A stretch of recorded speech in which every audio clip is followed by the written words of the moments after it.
In April, of 1998, my then fiance and I took a trip to Washington, D.C.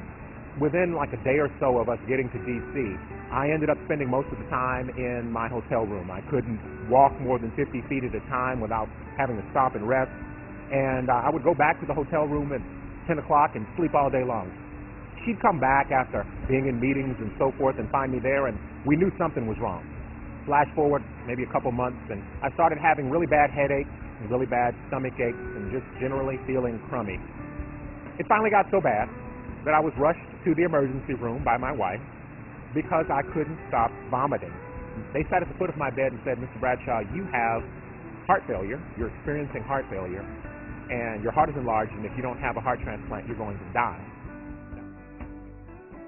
The whole room was in tears, watching me literally experience my last few breaths if things had gone a couple minutes the other way. And for 2 weeks, I stayed sedated as they looked for, desperately, at this point I'm on the list, a heart for me. And a man in West Texas with 48 hours to live, for me, they tell me, hit a horse. And his family had made the decision to allow his organs to be donated. His heart was rushed from San Angelo, Texas, where he had the accident, he and his daughter together, and was flown to Austin.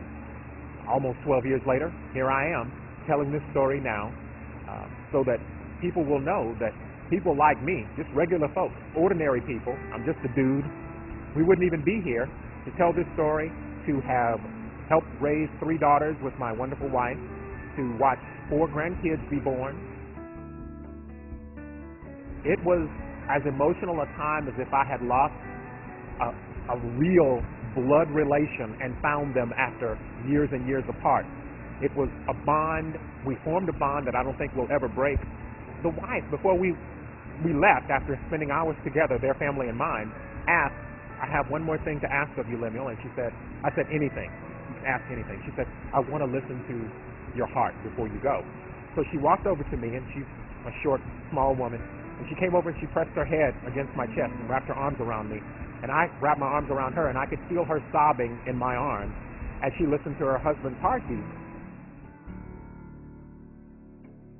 The people who helped make my life and others possible, those are heroes. And anyone can be that kind of hero. We're not wishing that anybody would die by asking them to be donors. But the reality is that people are going to die. And the only good thing that can come out of that in some cases is that somebody else can live. We can't thank you enough for allowing us to live one more day with the people that we love. You're heroes to me. You'll always be heroes to me. You saved my life. You saved those of friends of mine, people that are dear to me. We need more of you. Thank you for what you did.